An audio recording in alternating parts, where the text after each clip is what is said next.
لیکن د دې دپاره څه خبرې بعض انسانان هغې په دې کې لږ بې احتیاطي کوي.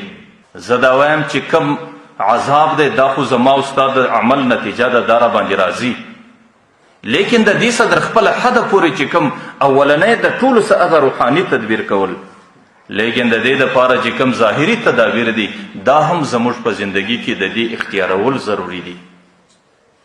د الله تعالی عذاب دی، د الله تعالی امتحان دی. د عذاب و امتحان په مقابل کې دلاوري نه کول. د الله تعالی امتحانات ډېر درانه دي، الله تعالی ته عاجزي کول. په دې خاطر باندې بعضې خلک چې کله ته خبر ورته وکړې بره د الله څه مو غورځي او یاره تی د مرګه څه بیریږي. پر دې حالاتو کې دومره دلاوره چې زه وایي په کیسه کې هم نه یم، زما په دماغ کې هم د خبرې نه راځي.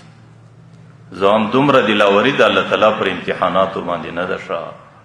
دا د الله عذاب دی، دا د الله امتحان دی چې کومو قومونو باندې رالی تاسو ورسئ د هغې حالات وګورئ چې ظاهرا کم احتیاطي تدابیر دي د هغې متعلق د هغې کې خپله زندګي دننه تېرول. کله کله امتحان د الله تعالی ډېر سخت دی. د یو بزرګ متعلق راځي هغې کله کله په حالت د جوش د جذبې کې به رالی د الله تعالی پر حضور به دا آواز وکړي ولیس لی فی سواک حظ، ولی الله ستا طرفه ستا د ذاته بغیر بل طرف ته توجه نه ګرځي. ولته فخبرني ما شئت، یا الله ته زما امتحان واخه چې زه څه چم کوم. نو نعوذ بالله ځان د الله تعالی امتحان ته ورپېښول. دی په جومات کې باچومانو بچانو ته سبق وایي، الله تعالی امتحان ور باندې راوستی، صرف یو ګړی دارونې بولې وربندي کې چې کله د امتحان تاب نه درلودی بره به د ماشومان سره راجمع بره به دعا شروع کړه ادعو لعمکم الکذاب. دې درواغجن اکا ته خو لږ دعا وکړئ چې الله تعالی د دې امتحان خلاص کړي.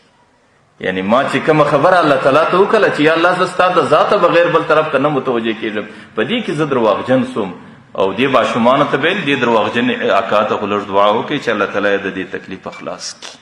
نو ځکه دا خبره د یو انسان دلاوري د الله تعالی د امتحاناتو په مقابل کې دا ډېره خطرناک وي، بلکې د دلاورۍ بجای عاجزي کول، بلکې د دلاورۍ بجای د الله تعالی څخه غوښتنه کول، بلکې الله تعالی ته عاجزي و ژړا کول چې یا الله یو مصیبت دی، یو مشکل دی، یو وبا دی، یو امتحان دی او موږ ضعیفه یو، یا الله د امتحان تاب نه لرو، ته مې مور سره مخامخ کوي.